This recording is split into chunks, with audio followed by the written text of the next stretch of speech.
a medida que el producto se hace más complejo, es como que tendría que, a medida que, como dice, a medida que se añaden factores, o sea, yo diría que, o características, yo diría, eh, es una idea de que vos el producto lo tenés que simplificar, o sea, porque si no, digo yo, si no los costos se te irían a las nubes. Bueno, larga la clase que yo busco a ver qué encuentro en los apuntes míos. Bueno, yo te mando ahí lo que encontré en internet. Te mando ahí el link para que vos entres, una de las cosas que sale, muy, muy sencillo.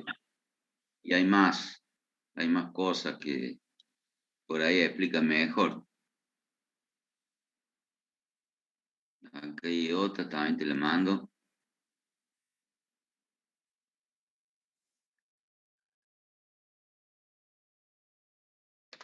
Ahí te mandé dos links.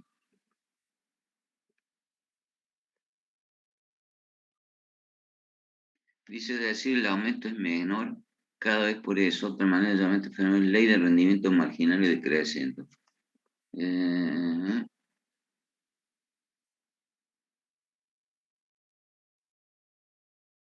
ah,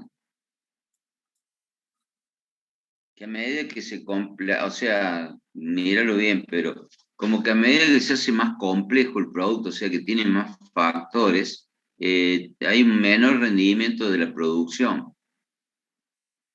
Y como que,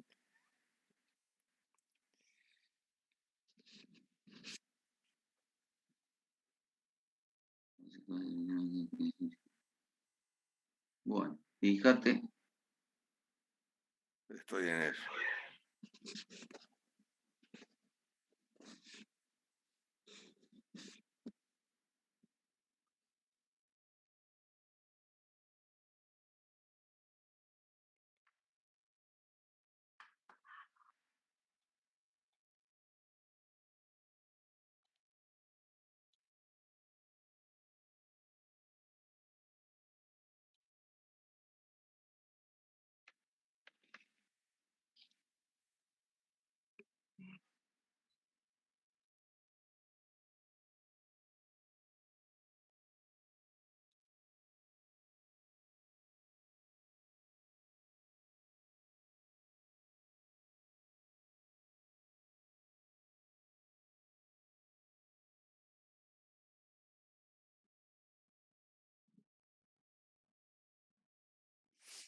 Bueno, hay 80. Acá encontré algo, tiene que ver con el concepto de que vos en la medida que incrementás la producción, Sí. el margen de utilidad cada vez va siendo menor.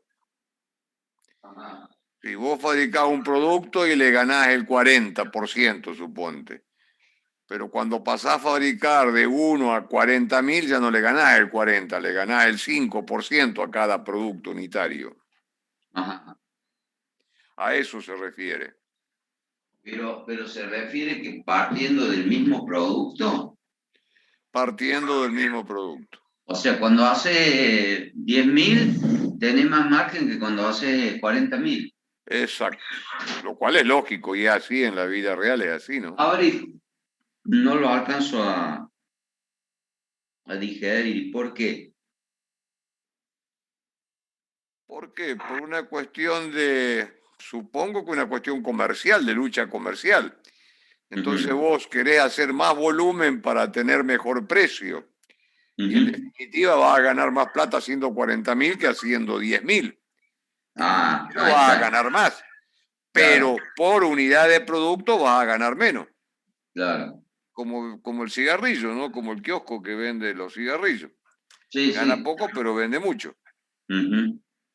Sí, un poco también sería así, sin razonarlo tanto, te lo digo medio de golpe, que si vos haces un producto artesanal cuesta un montonazo, Uh -huh. porque es pieza única, porque ahora si vos lo industrializas, ya vale, digamos, va a ganar menos que haciéndolo artesanalmente, pero como va a vender muchos productos, va a ganar más.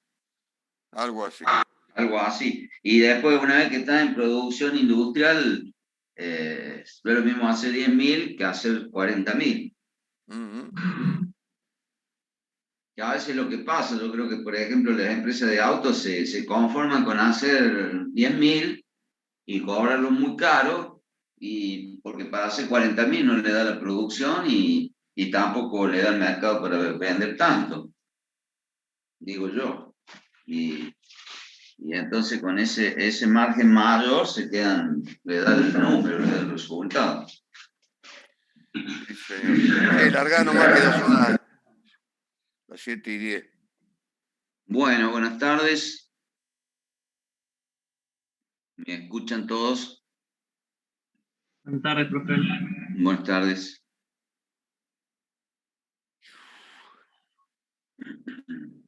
Acuérdense de dar el presente en la UE.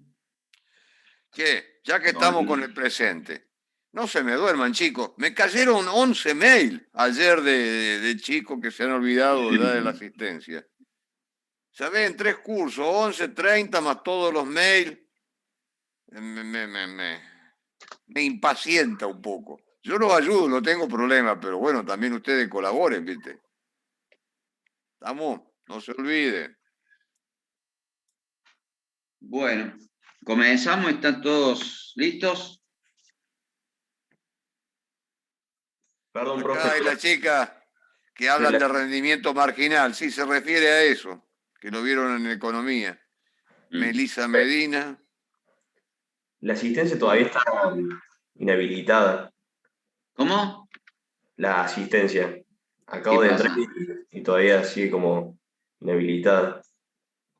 Ay, zona. A ver. Ay, ponerle el horario del curso, porque si no la culpa va a ser nuestra, ¿viste? Es que está Sí, en los está horarios. habilitada a partir de las 8, profe.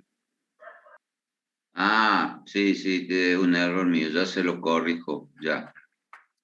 Sí, eso me olvidé, estaba mal el horario.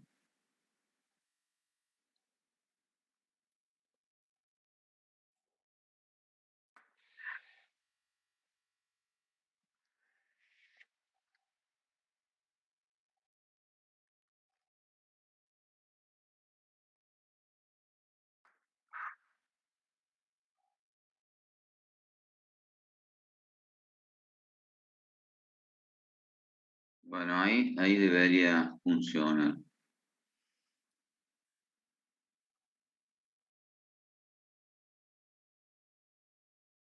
Y ahí funciona, profe. Bueno, ok, listo. Daniel, ¿cómo se llamaba el colombiano que teníamos el año pasado en el curso? Ay, no me acuerdo. No, tendría que ponerme a hacer memoria. Ya lo rastreo. Bueno, entonces, ¿están viendo lo que estoy proyectando? Sí se ve. Bien. Bueno, esto es para terminar con lo que veníamos hablando del producto. Entre todo lo que estábamos analizando, por último vemos lo que es la determinación del valor del producto, que es independiente del costo real. Y está compuesto por ejemplo, el costo de preparación, que es el costo de diseñarlo, el costo de las máquinas, de la herramienta y de los útiles que tenemos que utilizar para la fabricación del producto. ¿Sí? Eso sería el costo de preparación. El costo unitario sería el costo que tiene que ver con la materia prima que voy a utilizar, la mano de obra y los gastos generales que tenga en la empresa. Pregunto para que participen, ¿qué serían los gastos generales de una empresa? Todo lo que no tiene que ver con los gastos de producción.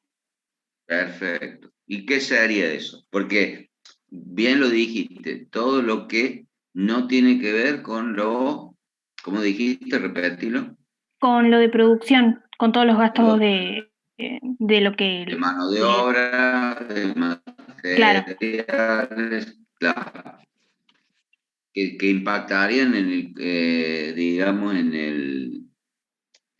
el costo en sí por la utilización, ¿no es cierto?, de la materia prima, de la mano de obra, que la mano de obra es la mano de obra directa, y todo lo que no tiene que ver con eso serían gastos generales. Ahora, ¿cuáles son? O sea, está bien lo que has dicho, pero a ver, ejemplos de gastos generales. Una El cantidad. El marketing puede ser.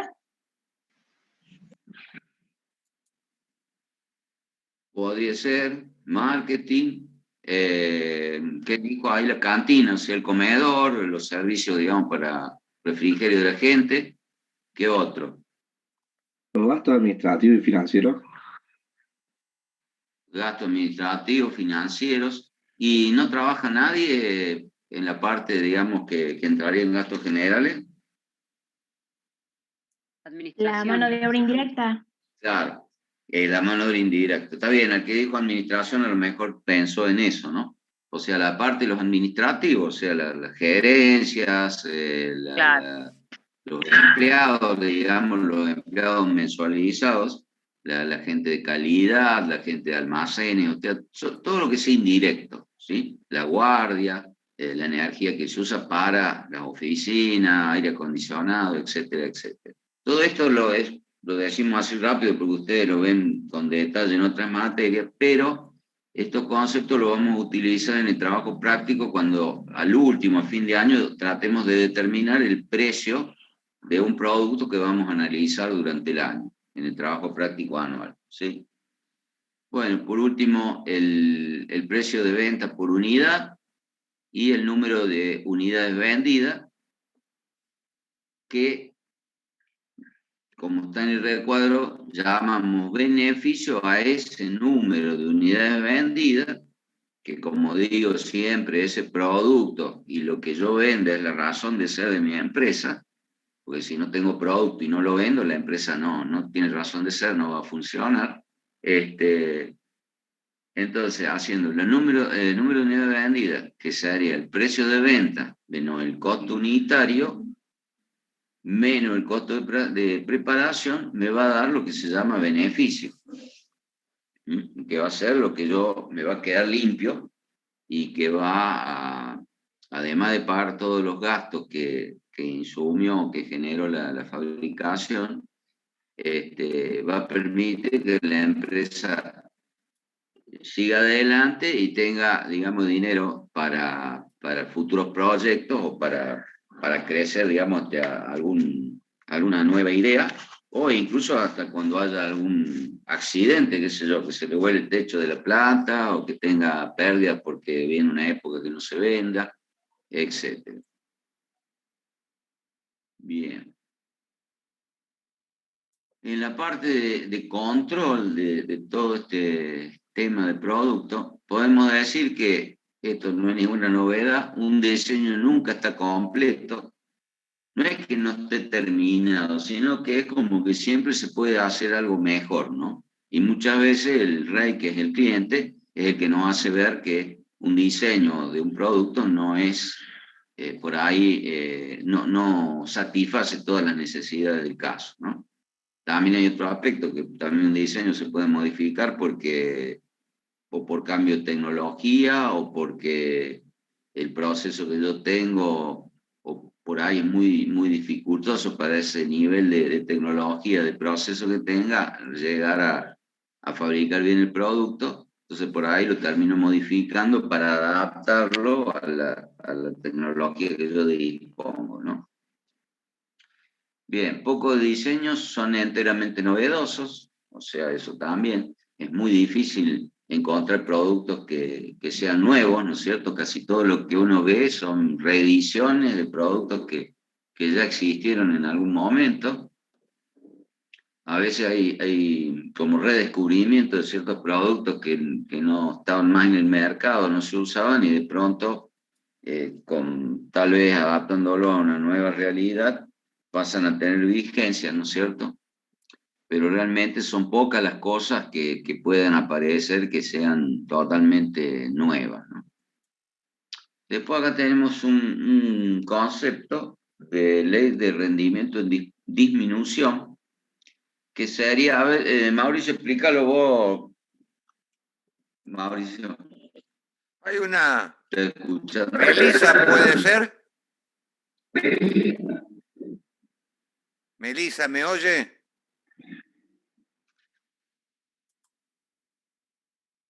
Parece que Sí, no. profe.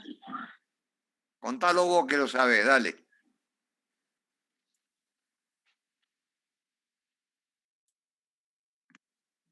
Bueno, de economía me acordaba que por ahí yo voy agregando recursos para la producción, por ejemplo, mano de obra, y llega un momento en que yo agrego, y por ahí me sirve y ese costo me está dando rendimiento. Pero llega un momento que ya, o sea, cada vez que yo agrego, va disminuyendo ese rendimiento, y llega un momento que ya no me sirve, y por ejemplo tengo un empleo ocioso, y ahí ya me está causando una pérdida.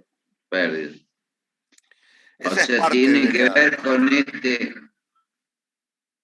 ver con este gráfico que está aquí abajo a la derecha, que, digamos, por un lado, mientras más producción hago, es como que necesito más obreros, ¿no es cierto? Pero parece que por esta ley de rendimiento decreciente o rendimiento en disminución, es como que mientras más gente tengo, si bien obtengo más producción, más producto, el rendimiento de esa mano de obra cada vez es más bajo. ¿Sería así? Sí, y debe estar tomado el concepto con el total de la mano de obra, no total, no solamente la mano de obra directa. Vos viste que siempre la idea es agregar productos, pero no incorporar gastos generales. Y las Claro. empresas siempre se van al carajo con los gastos generales, ¿viste? Ujú. Tomando gente, tomando jefes, inspectores, empleados, oficinistas, administrativos, en lugar del Sí. hombre que saca viruta y el Ujú. que produce. Pero bueno, esto es así. Ujú. Gracias, Melissa. Bueno, muy Ah, nada, bien. profe. Entonces ahora vamos a pasar al capítulo 2, que es siempre dentro de lo que es el producto. Y acá vamos a ver un concepto o un nombrecito nuevo, que es la lista de partes, la estructura de producto o bill of materials, que es una idea de cómo vamos a representar un producto, ¿no es cierto? Como dice allí al principio, que toda empresa industrial, ¿no es cierto?, cuando queremos fabricar productos en gran cantidad, cualquiera sea su tamaño, para estar bien organizada tiene que contar para todos los productos que fabrique el detalle de cómo están compuestos esos productos. ¿Mm? Y el documento, la salida de esa organización se llama de varias formas: lista de partes, estructura de producto, o en inglés BOM, que es Bill of Material, que es traducido lo mismo, lista de materiales, lista de partes. Y lo ponemos porque universalmente se conoce así como BOM. Es muy usada en la bibliografía, digamos, de todo el mundo. Entonces, por eso lo ponemos. A ver, esperen que quiero corregir una cosa. No puedo.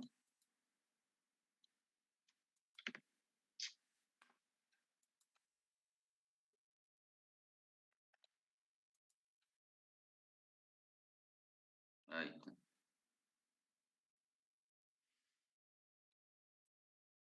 Bien. Ahí se ve de nuevo. Sí, profe. Bien. Sí. Entonces, ¿qué es esto? Es una lista, ¿no es cierto?, que constituye la composición que tiene un producto y la relación de los distintos conjuntos, subconjuntos, grupos, elementos. Los elementos generalmente son las piezas. Es todo sinónimo, decir componente, decir elemento, decir pieza. En algunos casos es es lo mismo, es sinónimo. También la materia prima que conforma el producto.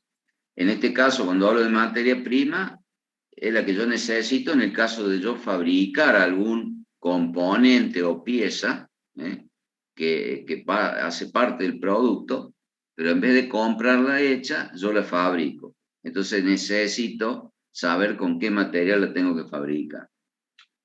También en ese caso, y no se confundan, yo puedo decir que la materia prima es un componente, o sea, nunca es una pieza.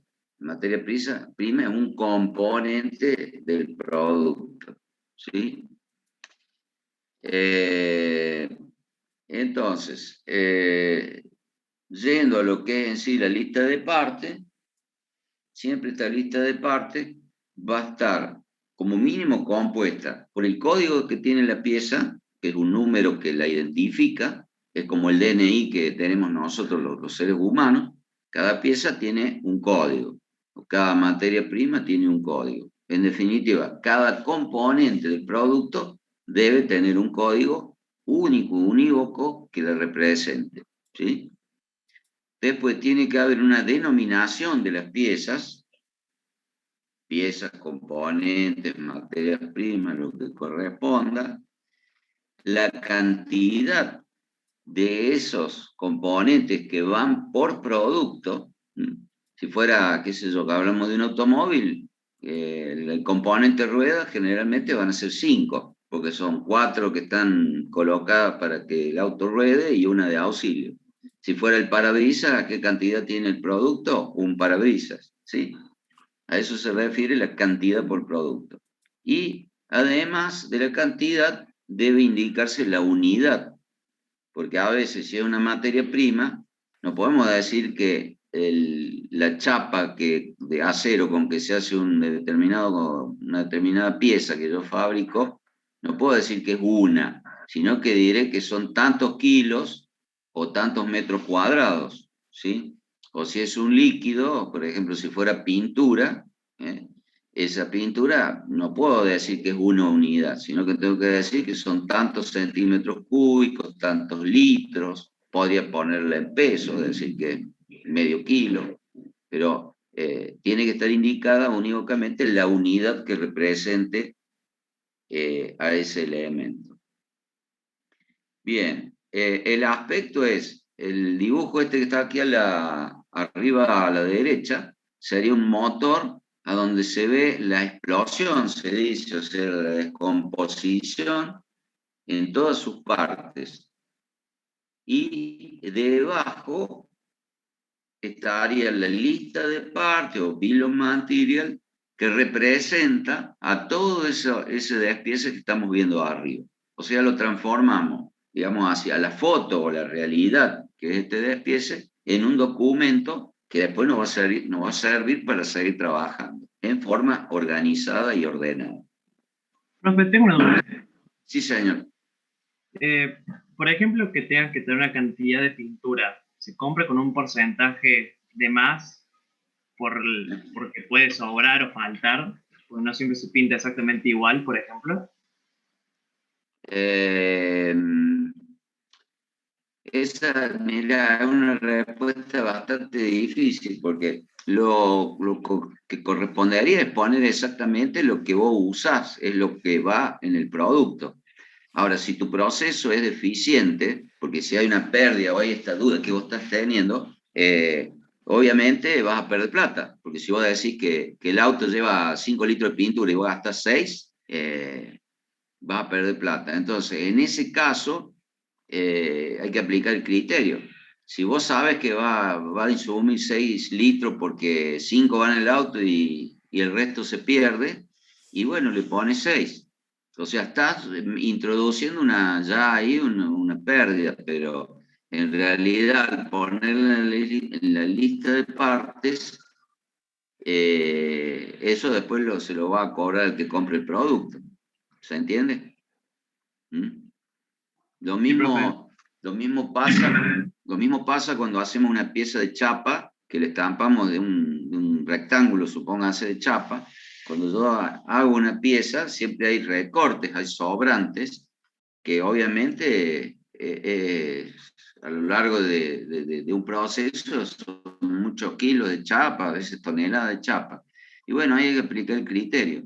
O el recorte lo pongo como peso de la lista de partes, o sea, asumo que el producto necesita esa cantidad de chapa, aún sabiendo que una partecita de esa chapa no va al auto, no va al producto, se tira, se desperdicia. Pero es una forma de que económicamente después no tenga pérdidas yo, ¿no es cierto? ¿Se entiende? Profe, Sí. por ejemplo, el tiner, Sí. muchas veces creo que hay algún tipo de productos que hay que tratarlos como consumibles, porque puedes calcular aproximadamente cuánto vas a gastar, pero no siempre es un número exacto. Sí, pero ahí metiste otro concepto.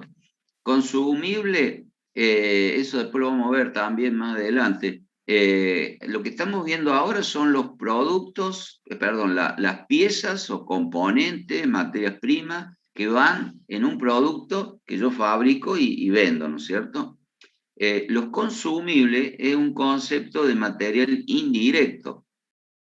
O sea, los que van en el producto son materiales directos. Los que no van en el producto son indirectos. Si vos usás thinner y ese thinner va en la pintura y la pintura va en el producto, es un material directo. Cuando vos dijiste consumible, es concepto de material indirecto. ¿Qué sería el material indirecto? El guante que usa el operario para trabajar, la pinza que usa para ajustar las tuercas del producto, las herramientas que usa un torno que se van gastando, se van consumiendo, ¿sí? El aceite de la máquina, el torno, de la fresadora, que sin ese aceite la máquina no puede funcionar, ¿no es cierto? Se consumen, pero no tienen nada que ver con el producto que estoy fabricando. ¿Se entiende? Eso forma parte de los gastos generales. Claro, exactamente.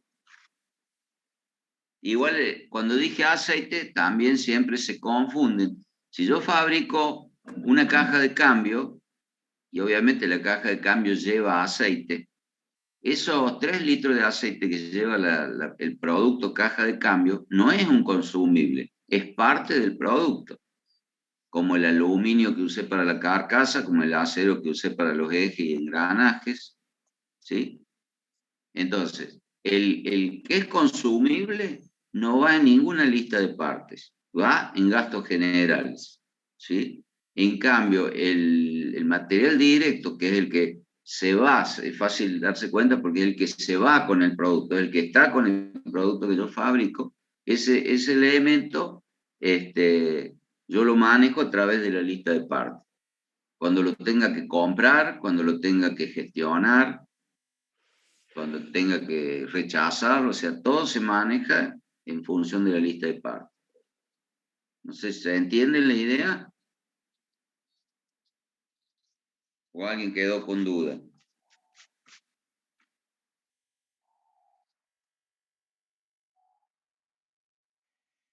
O sea, sería, profe, como lo que le agrega valor al producto, digamos. No, es otra cosa. Agregar valor es cuando vos agarras una hoja de chapa que vale 3 pesos por kilo y la metés en una mata y le das una forma de una olla. Ahora es la misma chapa de antes, nada más que tiene forma de olla. La chapa sola vale 3 pesos, ahora la olla vale 200. Eso es agregar valor cuando haces un producto. O yo monto 3 elementos, ¿no es cierto? Monto 3 elementos y conformo con tuercas, tornillos y un cuerpo, transformo esos 3 elementos sueltos, montados, son un producto final que se vende. Eso es agregar valor, esa acción de montar, de agrupar cosas. Eso es agregar valor. Por eso no mezcle eso, para que vos sepas si un producto es, o un elemento, es directo de producción, tenés que pensar si se va con el producto. Vos mirás el producto, todo lo que está puesto en el producto es un material directo de producción y va en la lista de partes. Si es el guante del tipo que para que manipule el producto y no se corte, no se lastime, no se le forme callo, ese elemento no se va con el producto. La herramienta del torno mecaniza la pieza, pero no se va con el producto. Hay que pensar en eso, si se va o no se va con el producto, es así de simple. Y lo mismo, extendiendo la idea, cuando ustedes tengan duda, che, el aceite que uso en el torno, ¿lo pongo en la lista de partes? No, porque no se va con el producto. Es necesario para el proceso y para obtener el producto, pero no es un elemento que componga el producto. ¿Sí? ¿Quedó claro? Sí, profe. ¿Alguna otra duda? Bien, entonces como habíamos dicho, ¿no? Lo mínimo que tenemos que tener para definir una lista de partes son estas cosas que están en rojo, que yo en realidad las dejé mal en la otra filmina, y que está aquí hecho con un ejemplo muy sencillo. Supongamos que tengamos un perfume acá, este es el producto final, así como uno va y lo compra en la farmacia, en la perfumería. Este producto que es tan sencillo, que tiene 4 componentes, yo lo puedo representar en una lista de partes y definiendo estos 4 o 5 elementos mínimos. Un código, en este caso más que un código es un número de referencia, la denominación, frasco, la cantidad, ¿qué cantidad por producto de frasco tengo? Díganmelo ustedes, síganme. 1, profe. 1. O sea, es obvio, pero lo digo para que no... Es tan simple. O sea, tenemos un solo frasco acá, ¿no es cierto? La unidad, ¿cómo la nombro? Como U de unidad, o a veces se pone cada uno, C/U. Es una costumbre que hay en la industria de poner cada uno, porque la U por ahí sueltita se pierde. Entonces, cuando uno ve C/U, se está refiriendo a que es cantidad unitaria. Y como dijimos, es la cantidad de frascos que contiene el producto final. No hay duda que es 1, ¿no es cierto? Procedencia es de donde viene, donde yo lo obtengo. Nacional. ¿Sí? Podría poner acá, si tengo el nombre del proveedor, poner Juan Pérez, porque es el que fabrica el frasco y me lo vende a mí. ¿Sí? Después el código 2 sería etiqueta, donde está el nombre, cantidad, una etiqueta, unidad U por cada uno, también procedencia nacional, la tapa, una tapa, unidad nacional. Y por último, el perfume, que es el producto que va adentro, y acá qué cantidad hay por producto. Y como dice el envase, 80 centímetros cúbicos. Y la procedencia de esto es importado. O sea, esto así de sencillo es una lista de partes de un producto muy elemental. ¿Está claro?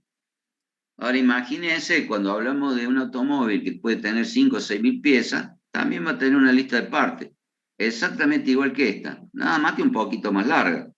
Si es un avión, los aviones, ¿cuántos tenían, Mauricio, los aviones? Como 100.000 componentes, creo. Hablemos de aviones grandes, complejos, ¿no?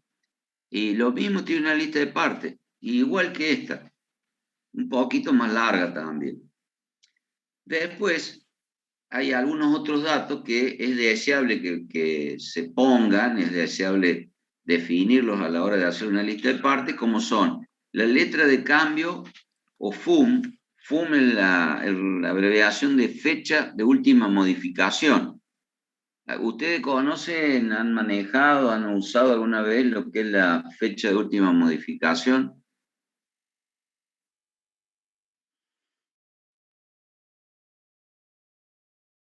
¿Ninguno? Creo que tenemos que Para los ponerlo archivos, para estudio.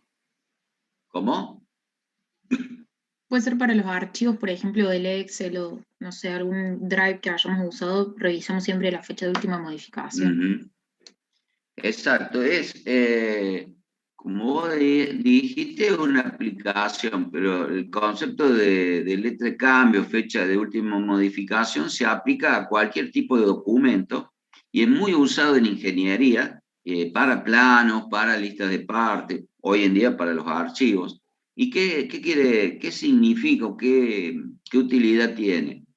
Que yo leyendo la fecha de última modificación, que acá no está explicitada, pero yo a esta lista de partes le debería haber agregado la fecha de última modificación, que a veces es simplemente la fecha de creación, ¿no es cierto? Algunos ponen fecha de emisión y fecha de última modificación, pero por lo menos poniendo la de última modificación, si yo le pongo la fecha de hoy, de acá a 3 años, si la lista no cambió, va a tener siempre la fecha original. Ahora, supóngase que el día de mañana yo cambio la forma de la tapa de este perfume. El producto va a ser exactamente igual, nada más que la tapa va a ser, en vez de ser así como es, más redondeada. Entonces, el código de la tapa tiene que cambiar porque es otra pieza, ¿no es cierto? Otro elemento. Y la fecha de modificación ahí va a cambiar en ese momento. ¿Para qué sirve? Porque el día de mañana, cuando yo quiera saber cómo era el producto antes de esa fecha, yo me voy a ir a la lista anterior, con la fecha anterior. Y ahí voy a entender, acá es un producto muy simple, pero ahí me voy a dar cuenta que antes la tapa era cuadradita y a partir de la fecha que cambió es redondita, ¿sí? En un perfume no tiene mucho uso, pero imaginen que fuera una pieza, un electrodoméstico, que en algún momento le cambia un componente o varios, entonces a la hora en el mercado de reposición, cuando alguien va a buscar un repuesto, hay que saber la fecha en que se fabricó ese producto. Lo mismo vale para un auto, lo mismo vale para un celular, para cualquier producto industrial. Entonces, cuando yo busco un repuesto, tengo que saber en qué fecha se fabricó. Y en función de la fecha que se fabricó, yo voy a saber la lista de partes que se usó para fabricar ese producto, ¿sí? Entonces voy a dar con el repuesto que corresponde. ¿Se entiende? Y así se maneja. En los automóviles se maneja por la fecha de producción y además por el número, si es un vehículo, por el número de chasis. Los autos tienen un número de chasis, cada auto un número propio, como un DNI. Entonces, cuando uno va a buscar un repuesto, si va a buscar una llanta, a lo mejor la llanta durante 30 años ese auto tuvo siempre la misma llanta. Pero si buscamos algún elemento de la parte electrónica, de la parte tal vez de mecánica, qué sé yo, puede haber sufrido un cambio, entonces ahí te piden el número de motor y eso te referencia a la fecha en que fue fabricado y a la fecha en que la lista de partes de tu vehículo tenía vigencia, ¿sí? Y como digo, también se usan los planos, porque un plano puede sufrir una modificación, un plano de una pieza puede sufrir una modificación. Entonces, cuando le pongo la nueva fecha, yo ya sé que a partir de esa fecha el diseño ha cambiado, ¿sí? ¿Y eso para qué sirve? Sirve porque si esa pieza me hace un proveedor, yo le tengo que mandar el plano nuevo y decirle, che, hubo un cambio en el plano, hay una nueva fecha de última modificación, ¿sí? Y entonces cuando hay duda, yo que trabajaba en Fiat, Mauricio trabajando en Fiat, cuando uno tiene duda de algo, lo que uno hace es hablar al departamento de ingeniería que tiene la gestión de los planos y decir, che, la pieza tal, número de plano tal, el eje estriado tal y tal. Decime qué fecha de última modificación tiene. Entonces ingeniería se fija en los archivos, hoy en día será un sistema informático, y te dice, la fecha de última modificación es tal. Entonces si vos tenés el plano en la mano, verifica si ese plano que tenés físico es vigente o no. Porque si no es vigente, te pueden pedir una copia nueva para no meter la pata. Sí. Un comentario más para justificar siempre nuestra incursión por la industria automotriz. La industria automotriz tiene muy bien afinado todos estos temas de ingeniería, las versiones viejas. Todos los productos van cambiando a través del tiempo, sufren modificaciones para mejora o para abaratamiento de costos. Sí, lo que hoy era un auto, mañana el auto sigue siendo el mismo, pero tiene algunas cosas distintas adentro que nosotros ni nos enteramos. Pero cuando vos se te rompe y vas a buscar el repuesto, si vas a un concesionario te van a pedir el número de patente del auto, el número de motor, el número de chasis. Si vas a un negocio de venta de repuestos, no te piden nada, te piden la muestra, ¿viste? Porque no saben por allí qué demonio es ese. Entonces, este sistema realmente es muy bueno porque te permite cambiar y mantener el servicio al cliente. Y cuando vos vas a comprar el repuesto, que te vendan el repuesto que vos tenías en el auto. Porque a lo mejor el cambio no es intercambiable con el que vos tenés ahora. Hay cambios que son intercambiables, entonces allí no hay problema. Pero ingenierilmente a veces hay cambios que no son intercambiables. Y si vos no vas y comprar el mismo repuesto que tenías antes, y la fábrica está obligada a seguir fabricando ese repuesto. Y ese repuesto va a seguir existiendo en el mercado durante muchísimos años, los dos, el viejo y el nuevo para las unidades que lo han cambiado. La industria automotriz enseña mucho de este tipo de actividades para la pequeña y mediana empresa, que pueden tener productos semejantes y ni se avivan de hacer esto. Y después los líos que tienen de servicio o la mala imagen que dan del producto es escalofriante, porque no saben cómo responder ante un cambio de repuesto. Y esto sucede con alguna heladera, algunos ventiladores. Bueno, no estoy hablando de productos chinos, porque ahí estamos totalmente perdidos, ¿no? Sino de productos locales. Cuando no es una gran empresa no llevan a este nivel de detalle. Así que sopórtennos siempre los ejemplos de la automotriz porque son de los mejorcitos industrialmente hablando para manejar todo lo que es un producto y lo que es la programación, la planificación y bla, bla, bla, ¿no? Bueno, perdóname la interrupción, Daniel. No, está bien. Incluso a todos nos pasa hoy en día con la informática, como dijo la compañera, el lío que se nos arma con los archivos, ¿no es cierto? Y ustedes vieron que hay muchas cosas que se manejan, revisión 1, revisión 2. Bueno, esa revisión es la fecha de última modificación. A veces no hace falta saber la fecha en que se hizo, simplemente con decir revisión 2 ya sé que es la segunda. Lo que no nos dice es si la 2 está bien o hay una tercera. Por eso a veces es mejor que haya una fecha, ¿no es cierto? Porque eso nos da una ubicación en el tiempo exacta. Sí. Daniel, si no me equivoco, en un tiempo se llamaba letra de cambio en alguna sí, porque algunos, y no fecha, claro. No FUM. Y empezaba con la Z, venía el alfabeto al revés, la Z, la X, la Y. Claro. Entonces esa era la claro, última versión. Cuando era el producto original, digamos, a lo mejor no tenía ninguna. Después el primer cambio era Z, después era XY, Y así. Entonces uno sabía cuántas veces se había ido cambiando ese diseño, ¿no es cierto? Y de vuelta, cuando había una duda, porque ingeniería esos cambios los va registrando y con la fecha al lado. Entonces, cuando un proveedor, por ejemplo, dice, che, yo estoy haciendo una pieza con un plano que me dio FIA, pero FIA mismo me lo está rechazando, ¿no habrá un problema que estoy usando un plano desactualizado? Entonces habla con ingeniería y ingeniería le dice, bueno, la FUM es de tal día, o la letra de cambio es la M. Y el tipo, si no tiene ese plano con esa FUM o esa M, quiere decir que está trabajando con un plano que no corresponde, ¿sí? Lo mismo que nos pasaría a nosotros cuando estaríamos trabajando con un archivo que lo hemos modificado y después se nos mezcló y estamos trabajando con un archivo viejo y no con el que corresponde. Es el mismo concepto.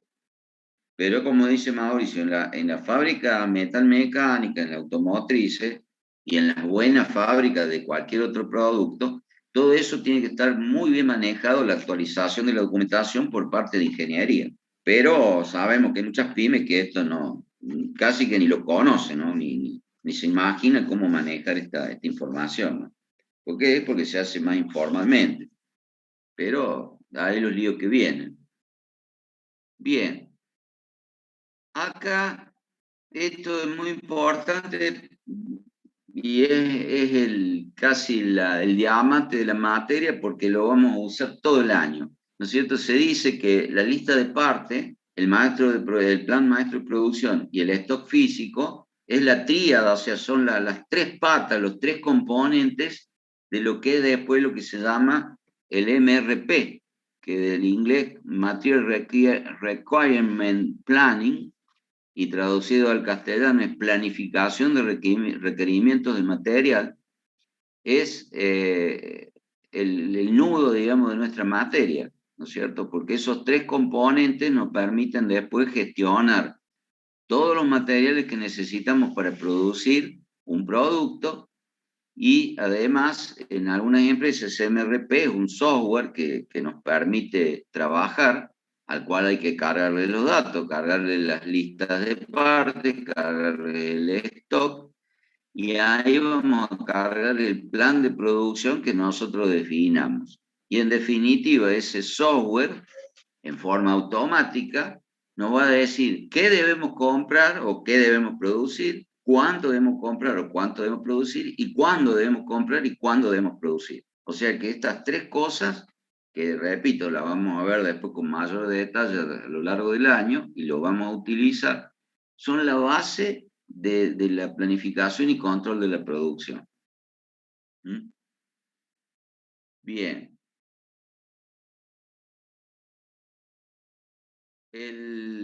La información que tenemos asociada a la lista de partes, porque una es la lista, como la vimos recién, que es prácticamente una planillita, pero eso implica un montón de otra información que está asociada, por ejemplo, los planos, porque cada pieza que está puesta en la lista de partes tiene que tener un plano, que es un diseño, un dibujo que lo representa. Y tiene que estar con todas las normas, cumplir con todas las normas de dibujo, y entre ellas, digamos, tener los cortes, las vistas, los rebatimientos, todos los elementos que permitan interpretar perfectamente cómo es esa pieza. Hoy en día, además del dibujo ortogonal, digamos, que se hace de acuerdo a la norma de dibujo técnico, se suele poner una vista en perspectiva, una vista tridimensional de la pieza para interpretarla mejor. Aquí en estos planos tienen que estar definidas las cotas, o sea, las dimensiones que tiene que tener la pieza, la tolerancia que tiene que tener cada cota, pues la tolerancia es muy importante porque ninguna cota es exacta, o sea, es imposible fabricarla tecnológicamente exacta, por más precisión que tenga la máquina o el proceso. Entonces siempre necesitamos una tolerancia que es la que nos permite de que el producto o la pieza que estamos representando en el plano pueda ser obtenida a un costo razonable. No obstante, estar acotada por esa tolerancia que nos va a marcar un poco la pauta de la calidad que queremos alcanzar. Aquí también figuran las especificaciones de materiales, muchas veces, no muchas veces, siempre en el rótulo dice con qué material está hecho el producto. Se citan normas donde están las especificaciones de esos materiales, los tratamientos térmicos, hay notas a veces que indican un ensayo que tiene que hacerse a este producto cuando es fabricado, o sea, luego de ser fabricado, da los tipos de terminación superficial, la rugosidad, si tiene un tratamiento superficial como vimos ayer, que eran pinturas, zincado, fosfatado, etc. Alguna norma específica de calidad, así general, también está indicada en el plano. Normas específicas de seguridad, puede indicar o sugerir el embalaje, el modo de protección. Por ejemplo, el modo de protección, además de ser un embalaje, puede ser que la pieza tenga que estar recubierta con cera o con un baño de un aceite protectivo. Eso se usa mucho cuando las piezas van a estar guardadas mucho tiempo o tienen que ser transportadas vía marítima, donde la sal del mar, digamos, sea un elemento metálico, por más protegido que esté, por más tratamiento superficial que tenga, a veces hay que darle un recubrimiento extra para que la pieza llegue bien a destino. El sistema de cambios o modificaciones, que sería lo que estuvimos hablando, la fecha de última modificación, debe constar en este plano. Y bueno, el tratamiento desde el punto de vista de las normas ISO que europea, la QS que son americanas, y la EAQF que son, si no me equivoco, francesas, y otras. O sea, todo lo que implique una exigencia a nivel de la pieza, ¿no es cierto?, tiene que estar indicada en el plano. Y esto vale no solo para las piezas elementales simples, sino también para los conjuntos, como es el caso del que se muestra abajo. Esto es un conjunto. Y fíjense, aquí, en este conjunto, arriba a la derecha, tenemos ni más ni menos que la lista de partes que nos dice qué es cada cosa, que aquí está representado con un circulito, nos está diciendo qué es cada componente y cómo se llama, y la cantidad de ese componente que va por producto. Che, Daniel, sí. Acá tengo a Facundo Salazar que pregunta si la letra de cambio va en todos los productos o solamente en el producto final. No, es para todas las piezas que tengan Para plano. todos los componentes, sí, sí, sí. O sea, a ver, volvamos a la lista de partes. A ver, Facundo, háceme la pregunta mirando la lista de partes. ¿Cómo sería tu pregunta? Y después Román también pregunta si se le suele poner el responsable de la modificación. Sí, sí, en el plano va quien hizo el cambio. Sí, siempre. A veces no solo el responsable, sino a veces está quién lo hizo, que es el ingeniero, el técnico que está a cargo, y después además lleva la firma del responsable, digamos, del sector. Facundo, creo que me dijo Mauricio, ¿no? ¿Cómo es tu pregunta? Sí, profe, hola. Hola. Mi pregunta era si hay que poner la letra de cambio para cada componente del producto o directamente para la lista de materiales. Bueno, supongamos que tomamos el ejemplo, están viendo el del perfume, que es muy simple. Suponete que acá yo modifico la etiqueta, ¿no es cierto? La hago roja, en vez de la letra en negro la hago en rojo. Entonces la etiqueta cambió, ¿no es cierto? Nada más que el color. Entonces en el plano que represente la etiqueta va a estar la modificación. Y ese plano va a tener una letra de cambio nueva, distinta a la que tenía antes. ¿Sí? Entonces, acá no me cambia nada en la lista de partes, porque lo que cambia fue la letra de cambio en el plano de la etiqueta. No me cambia nada, quiero decir, a nivel de la descripción de la etiqueta. Ahora sí, como producto perfume, tiene que haber una letra de cambio, porque a partir de ahora el color con que se ve la etiqueta es rojo. ¿Se entiende? Sí, profe, gracias.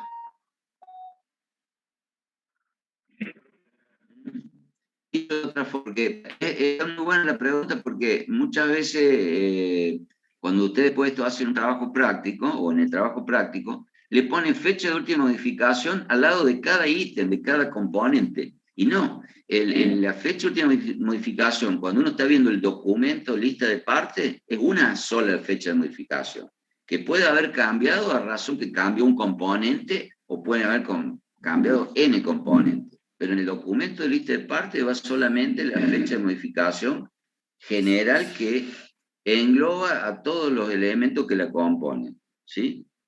Por eso, para reafirmar, la fecha de última modificación, letra de cambio, va en el documento de lo que cambió. O sea, si cambio la etiqueta, va en el plano de la etiqueta. Como yo estoy usando una etiqueta distinta en la lista de partes, aunque no cambie el nombre, el documento de lista de partes también lleva otra FUM u otra letra de cambio. Y extendiéndolo los archivos que usamos nosotros, cuando yo hago un archivo y le modifico algo, le tengo que cambiar la fecha de última modificación. ¿Por qué? Porque cambió algo dentro de ese documento. ¿Sí? Bien. Entonces, he visto los planos. Acá vamos a ver los alcances que tiene la lista de partes, que es un documento muy importante.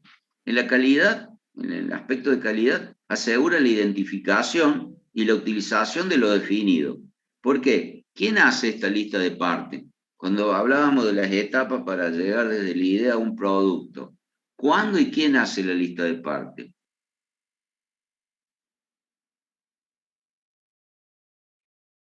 A ver, alguien que se anime a decirlo.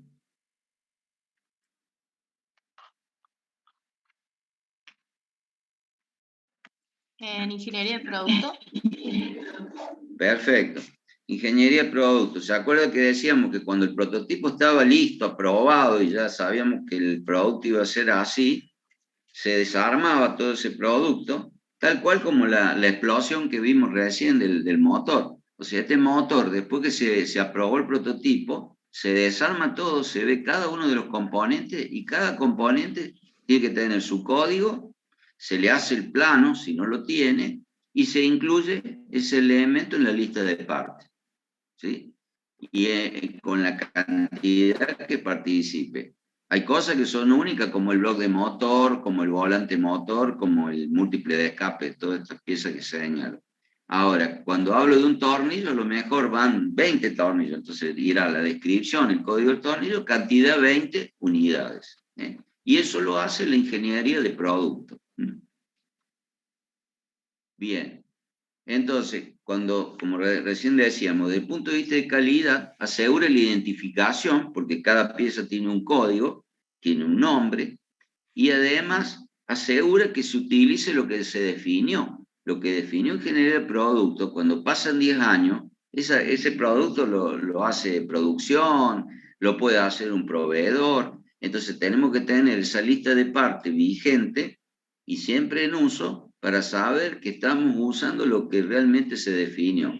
Porque si no, ¿qué pasa si no usamos lo que se definió?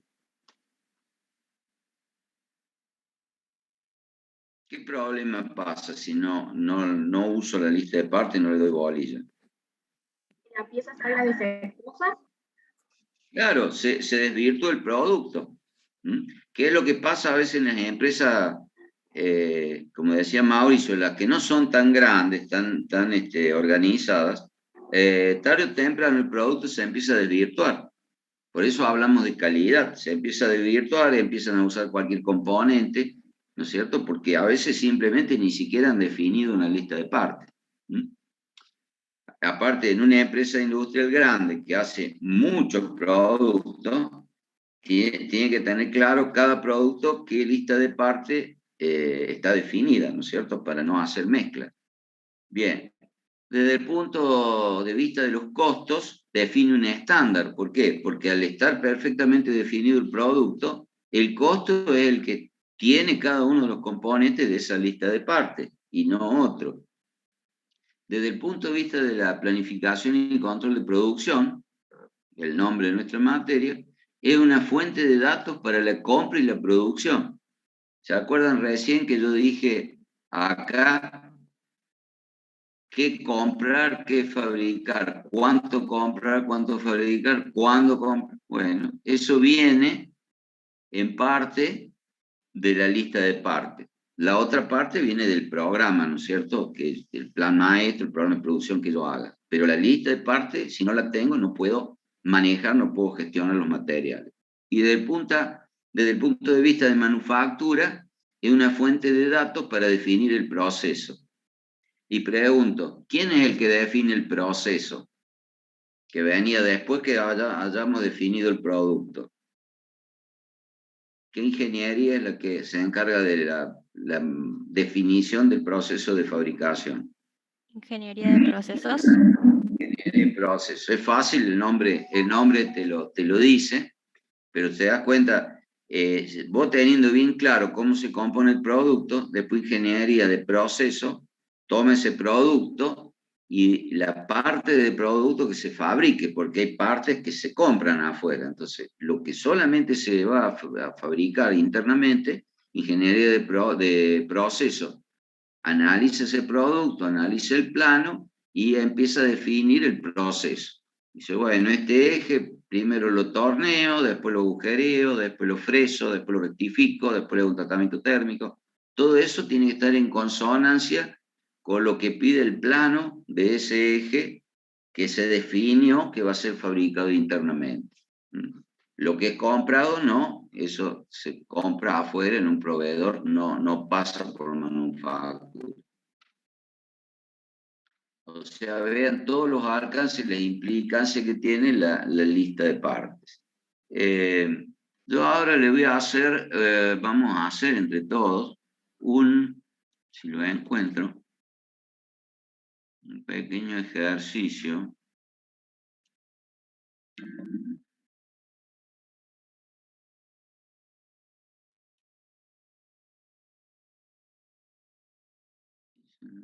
No es.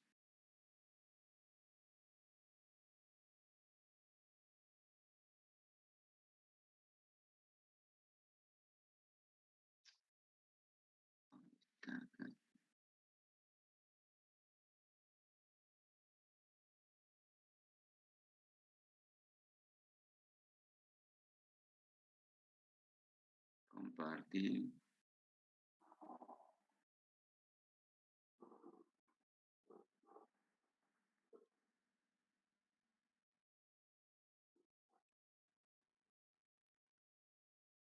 Ahí se está viendo.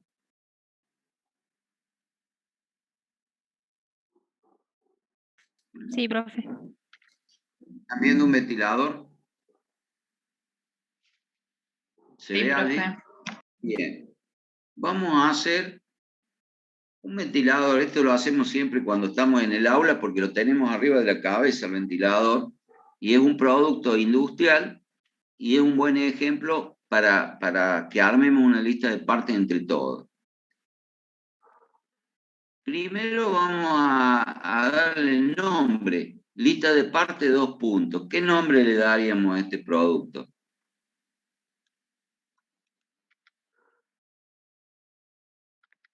A ver, digan.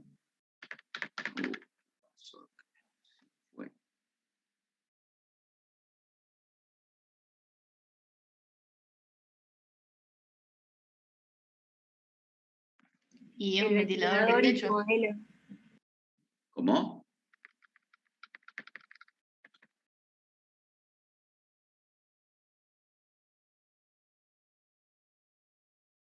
No les escucho, hubo una interferencia.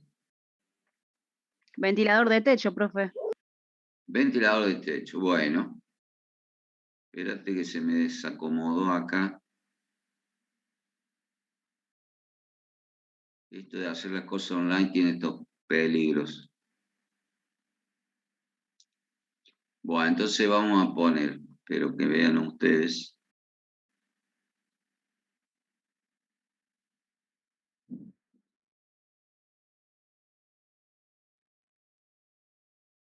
Vamos a poner el nombre, ventilador de techo.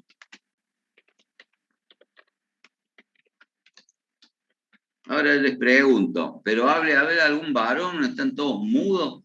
No tengo problema que sea varón o mujer, pero quiero que participen todos. ¿Les parece bien que le pongamos ventilador de techo así nomás, a secas? Digo yo, si esta fábrica tiene un montón de ventiladores de techo como producto, distintos modelos. Si yo pongo ventilador de techo, es el nombre común a 10 modelos que yo fabrico. ¿Sí? ¿Cómo Se haría podría yo poner un código, profe. No, todavía no. El color. Bien. De 4 Y hojas. por el color y la cantidad de aspas. Muy bien. Por ejemplo, entonces le ponemos 4P, le vamos a poner azul. Y probablemente con eso estoy identificando bastante bien qué pasa acá. 4 palas azul. ¿Sí? Probablemente con eso me alcance o no para identificar como una descripción a este producto. Ahora, supongamos que yo hago, de cada color hago el estándar y el alta gama, digamos. Entonces debería agregarle algo más, ¿no es cierto? Supongamos, a este le llamo alta gama. ¿Se entiende? ¿Sí? Ahora, si quieren, y es lo correcto, habría que ponerle un código. Después, más adelante, vamos a estudiar un poco los códigos, pero por ahora le vamos a poner 4P, AZ de azul, AG de alta gama. Con ese código, podríamos decir que estamos representando el nombre del producto, ¿sí? Si fuera rojo, en vez de la A, tendría, de la AZ diría RO. Si fuera blanco, a lo mejor diría BL. Y si en vez de alta gama fuera estándar, diría ST. ¿Se entiende? Entonces ahí ya estamos diferenciando. Y desde el punto de vista de la gestión del documento, ¿qué nos faltaría definir? La fecha de creación. Fecha de creación o podríamos decir la FUM, la fecha de modificación. Como digo, algunos, si quieren lo ponemos, fecha de emisión.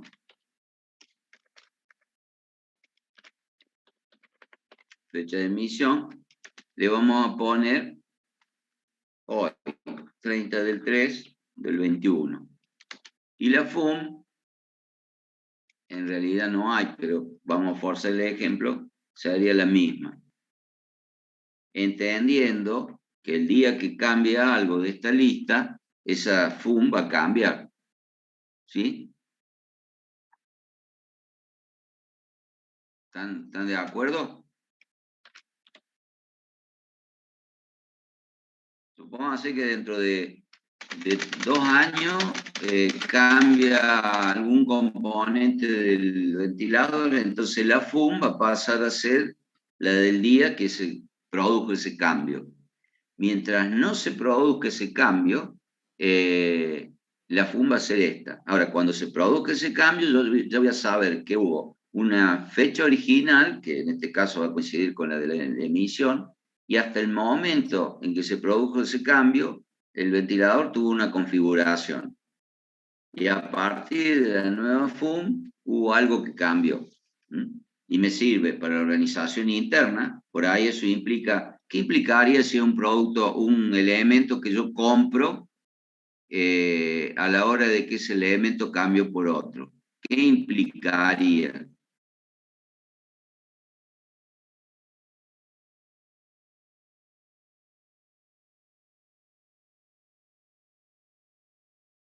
Gente, responda.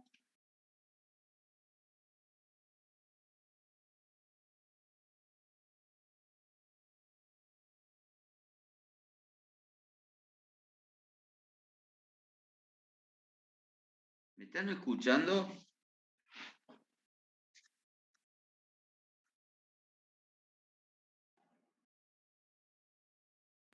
Sí, profe, ¿puede repetir la pregunta?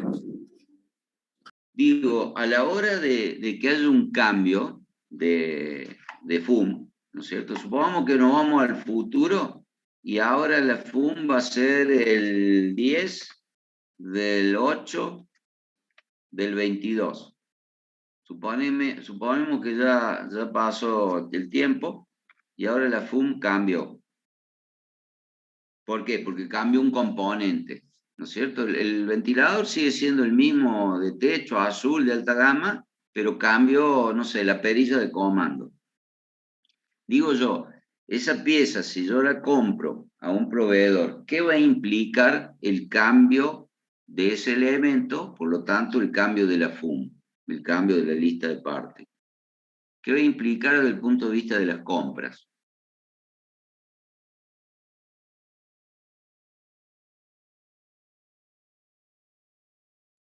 ¿Podría ser, profe, cambiar como la orden de compra hacia el proveedor?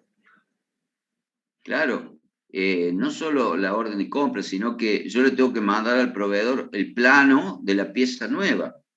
Porque ahora la lista de partes me está diciendo, al haber habido un cambio, me dice que en vez de la perilla A se usa la perilla B. Entonces puede implicar que esa perilla B no se use más, y el proveedor que la hace le tengo que avisar, che, no fabriques más de esa, te mando el plano nuevo, es más, no se lo mando así nomás, sino que le mando el plano y le digo, che, cotizame este precio, esta nueva perilla, y hay que hacer un concurso de precios. Mándaselo mínimo a 3 proveedores, a ver quién tiene el mejor precio, y bueno, el que gane se le va a adjudicar la orden de compra por esa nueva pieza, ¿sí? Ese sería el impacto, digamos, de haber modificado tan solo un elemento. Profe, No profe, una obstante, consulta. sí, ¿Qué sucedería en el caso de que el proveedor, por cuestiones de importación, no pueda conseguir la perilla y se vea obligado a modificarla y modificar justamente lo que sería el regulador de velocidades? ¿Cómo impactaría eso? y si vos de pronto, o sea, a ver si te entendí bien, o sea, vos estás usando una perilla y de pronto no la podés traer más importada, suponete, no existe más para vos, o sea, no la tenés más. Y bueno, tenés que salir a encontrar otra sustituto. Y si no es exactamente igual, o sea, no responde al mismo plano de la pieza anterior, y vas a tener que cambiar acá en la lista de partes. Incluso puede decir, esa perilla decía, denominación perilla de comando, cantidad 1, unidad unitaria, procedencia importada. Y a lo mejor si nadie la hace, te la vas a tener que fabricar vos. Entonces va a cambiar la denominación, suponete que siga la misma, porque responde al mismo plano, pero va a cambiar la procedencia, va a pasar de ser importada a ser fabricada por mí. Ese sería un caso. Otro caso, Bien. no encuentro la perilla, la mía es redondita, encuentro una que es triangular, pero cumple la función. Y bueno, si no hay redondita, compro la triangular. Entonces acá cambia la denominación. Perilla redonda, código tanto, a perilla triangular, código tanto. Es otra pieza, ¿sí? Entonces también cambia la lista de partes y cambia la fun. ¿Se dan cuenta que cuando hablamos de una sola cosa, la cantidad de probabilidades y de cambios que puede sufrir, si uno no lo maneja prolijamente a través de esta fecha, cuando pasaron 2 años, no sabes más ni cómo te llamas? Por eso lo que decíamos, el impacto en la calidad. O al tener esto bien manejado, vos en todo momento sabes cómo está siendo hecho el producto hoy y además sabes cómo se hizo hace X años atrás. Al punto que si alguien para repuesto te dice, che, yo necesito una perillita, y bueno, ¿de qué año? Y del año pasado. No, el año pasado la perillita era otra. Te tengo que mandar la perilla del modelo viejo. ¿Se entiende? Profe, yo tengo una duda. La única fecha que importa siempre es la de la última modificación, porque por ejemplo en el caso que recién usted mencionaba, si yo no sé, eventualmente necesito producir con otro repuesto porque el que necesito no se está importando y tengo que cambiar por un año la producción hasta que vuelva a entrar ese repuesto, quizás me sirva más la fecha anterior a la última, digamos. No, para saber porque durante vos tenés cuánto que tiempo trabajar estuve siempre trabajando. con... No. Vos siempre tenés que trabajar con la configuración que, o sea, la lista debe estar configurada como vos estás haciendo el producto hoy. Digamos, hoy tenés el problema de conseguir la perilla redonda y conseguís triangular, acá cambias. En vez de perilla redonda, perilla triangular. Cambias la fecha. Después, dentro de un año, si volvés a conseguir la redonda y te sirve, es mejor que la triangular, volvés a cambiar la fecha. ¿Me explico? Porque, insisto, acá estamos hablando de una pieza, pero si sea un ventilador que es bastante sencillo, a lo mejor tenés 40, 50 piezas. Y todas están sujetas que en cualquier momento se te cierra una empresa que te provee una pieza y vos te quedas de pronto sin ese elemento. Entonces tenés que reemplazarlo por otra cosa a veces.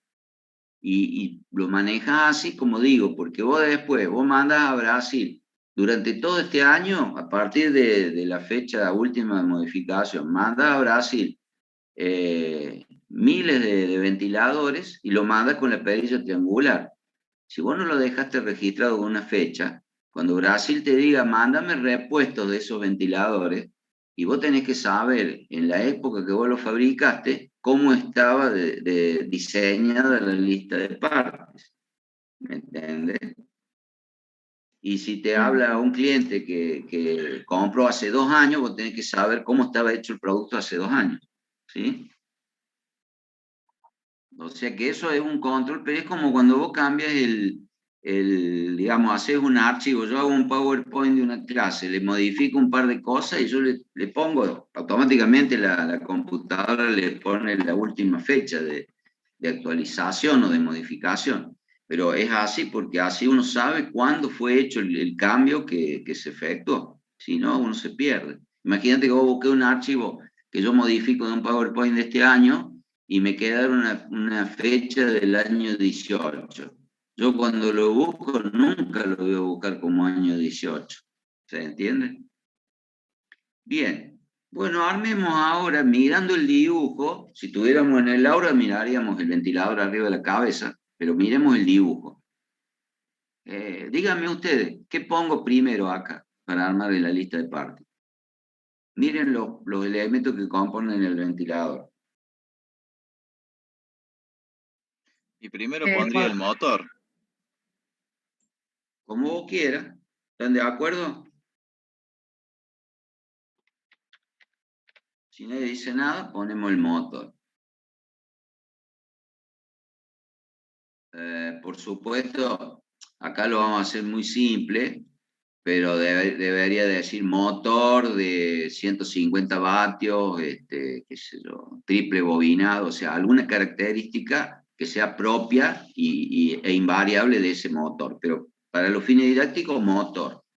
Acá, como dije, más que un código va a ser simplemente el número de referencia, que en realidad, que es lo que uno después ve hasta en los manualcitos, cuando uno compra un ventilador, hay una pelotita con un 1 que te señala cuál es el motor, ¿sí?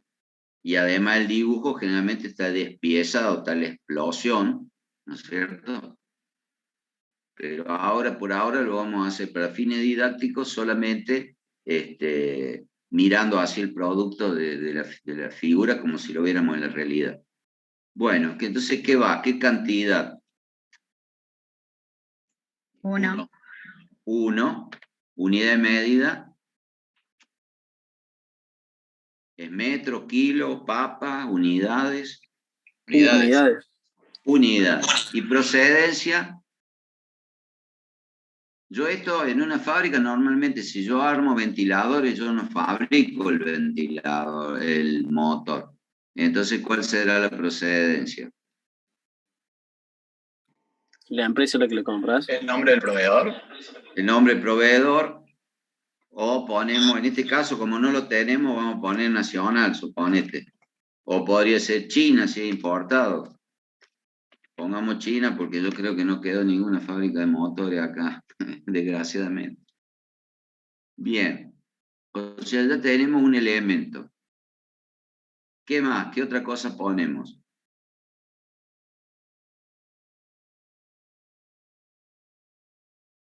Serían las aspas o palas. Sí. ¿Cuántas palas hay? Son 4 y de color azul. Bien. Pero el nombre no es palas. ¿Cómo es el nombre? Paletas. No, está bien, puede ser pala, paleta, le vamos a En poner, singular, y después a se lo que pone quería 4. decir que es en singular. En singular. ¿Por qué? Porque nosotros estamos representando el elemento, la pieza. La pieza se llama pala o paleta, ¿sí? ¿Qué cantidad lleva por producto? O sea, por este ventilador de techo azul, ¿cuántas palas? 4. 4. Unidad. Unidades. Unidades. O voy a hacer cada una que significa lo mismo, pero es muy usado afuera. Y esta yo lo digo, para hacer el ejemplo, vamos a decir que la fabricamos. La fabricamos nosotros en la empresa. No la compro hecha, como el motor que sí lo compro a China ya terminado. Entonces, si yo fabrico la paleta, ¿con qué elemento voy a fabricar una paleta? Chapa, o puede ser plástico inyectado. Bueno, vamos a usar chapa. Chapa Y ahí mínimo le vamos a poner que es de acero 1010, SAE. ¿Ven cómo ya? Sí. Una consulta en la procedencia. ¿Siempre va el lugar o si tuviésemos el nombre del proveedor, pondríamos el nombre del proveedor? Y puede ir una cosa u otra. Cuando hay precisión de que sabemos cómo se llama el proveedor, le ponemos el nombre del proveedor. ¿No es cierto? Acá que es un ejemplo, le ponemos solamente el lugar de donde viene, o en este caso el país, o si es fabricado, en el caso que lo hacemos internamente. ¿Mm? Bueno, entonces, se dan cuenta, cuando hablamos de algo que yo fabrico, necesito partir de algo, que generalmente es una materia prima. En este caso, chapa, SAE, 1010, acero. ¿Y qué cantidad le vamos a poner acá?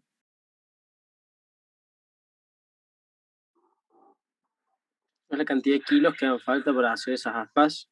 Bien, perfecto. Kilos o por ahí gramos, porque digamos no creo que pese tanto. Tienen un número, porque ahora estamos inventando. Si tuvieran una fábrica real y están haciendo, entran a una fábrica de ventiladores y le dice el dueño, hágame la lista de partes porque nosotros acá no tenemos ninguna. ¿Cuántos kilos le ponen acá? ¿Cómo hacen para saber cuántos kilos? Pesás las aspas final. Perfecto, así de sencillo. Vas a agarrar un aspa y la pesas. Ponele que tenga 350 gramos, ¿sí?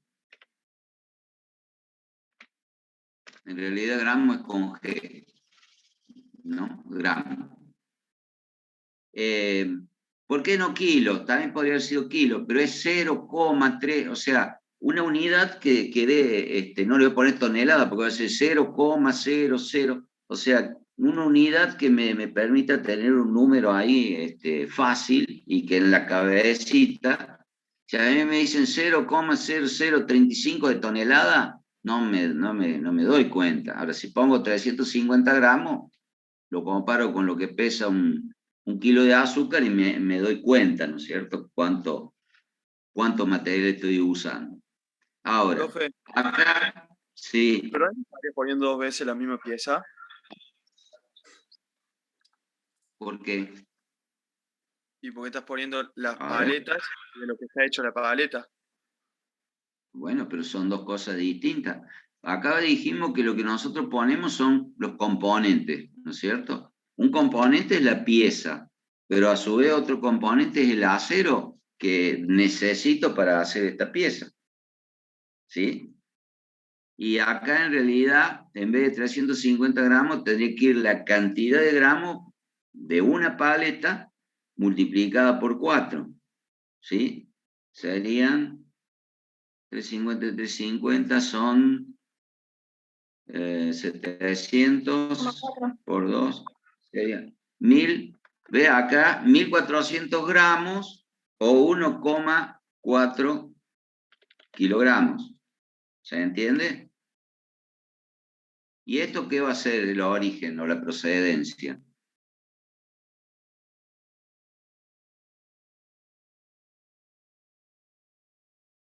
Va a ser comprado, ¿no es cierto? Supongamos que lo compramos nacional, ¿no es cierto? Porque por suerte hay material. ¿Se entiende? Bien. ¿Qué más me hace falta para fabricar la paleta?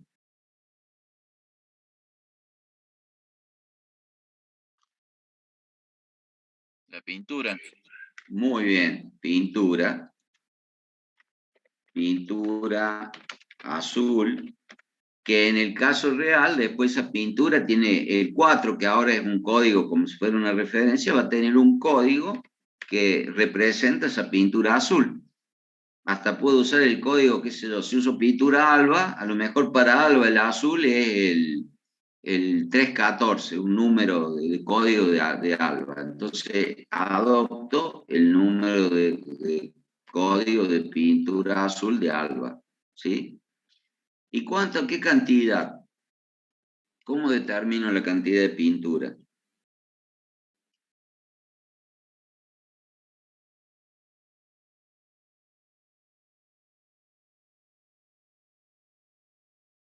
litros usados para pintar. Claro, voy, pinto, agarro una pistola de pintarla lleno. Si tiene 2 litros, lleno de 2 litros. Pinto una paleta que quede perfectamente pintada y después me fijo el remanente. Me quedo, qué sé yo, 1,8 litros. Quiere decir que gasté 200 centímetros cúbicos para pintar una paleta. Pero como tengo 4 paletas, es 4 veces más. O sea, tal vez me excedo en la cantidad, pero bueno, 800 centímetros cúbicos. ¿Sí? Y de vuelta lo vamos a poner nacional, porque no vamos a traer importado una pintura, porque hay nacional. ¿Sí? Y ahí ya tendríamos todos los elementos que conforman a la paleta. ¿Sí? Que es la paleta como pieza para el alumno que tenía duda, que lo estoy poniendo varias veces. No.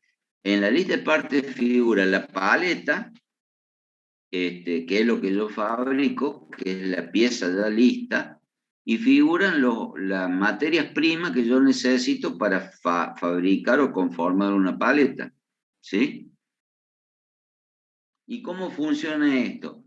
Cuando yo vaya a querer comprar, yo voy a comprar solamente lo que son de procedencia externa. Todo lo que diga fabricado, no lo compro. O sea, compra no busco un proveedor, porque soy yo el fabricante. En cambio, todos los elementos que tengan una procedencia distinta, o sea, fuera de fábrica, que va a tener que venir de un proveedor, compra, busca ese proveedor y hace la compra de esos elementos. ¿Se entiende? Y cuando programe la producción, haga el programa de producción, solamente voy a programar aquellos productos, aquellos elementos que tengan acá la palabrita fabricado. ¿Se entiende? No sé si le queda claro el que me preguntaba, que yo estaba poniendo 2 veces lo mismo. Profe, Sí, profe, claro. Bien. una Sí, pregunta. ¿Y no se podría poner, por ejemplo, paleta es la pieza 2, pero después la sí. chapa y la pintura podría ser 2-1 y 2-2, o se pone así nomás, 3 y 4? No, también se puede poner. Eso tiene que ver, todavía no lo vimos, pero vos ya lo estás vislumbrando y está muy bien. Se llama niveles, ¿no es cierto? Entonces, podría ser 2, 1 y este también podría ser 1. Si yo hablo de niveles, en el primer nivel tengo las piezas componentes y en el nivel a ver si me explico. No confunden, no mezclen los números. O sea, cuando hay un solo número es porque es el nivel 1. El motor, la paleta están en un nivel 1. Cuando hablo de la materia prima, está en un segundo nivel, entonces aparece otro dígito que sería el unito este, ¿sí? Y el nivel 0 sería este, el producto, ¿se entiende? O sea, nivel 0, nivel 1 serían los componentes, y nivel 2 en este caso serían los elementos de materia prima que componen a lo que yo fabrico. No sé si se entiende o le hice un lío bárbaro.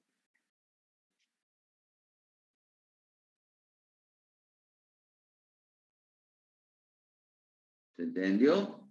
Sí, sí, ¿O profe. no? ¿Sí? Sí, profe, se entiende. Ahora, en realidad, eso lo vemos después, ya lo vamos a ver en otro ejemplo. En realidad no puede tener el mismo número porque si no sería la misma cosa, ¿no? Pero entiéndame, la primera posición sería nivel 1. Esto sería 1.0, 2.0.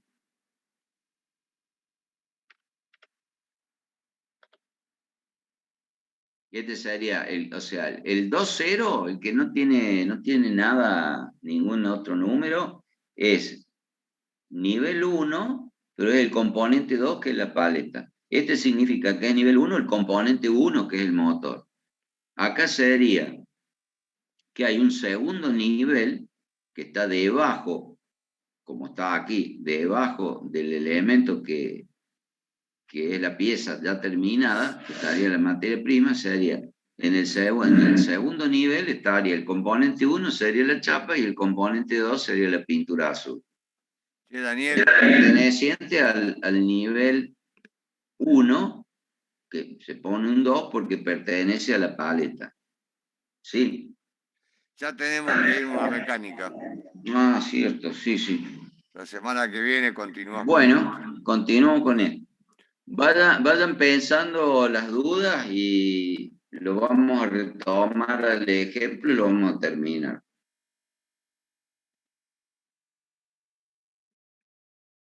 ¿Está bien?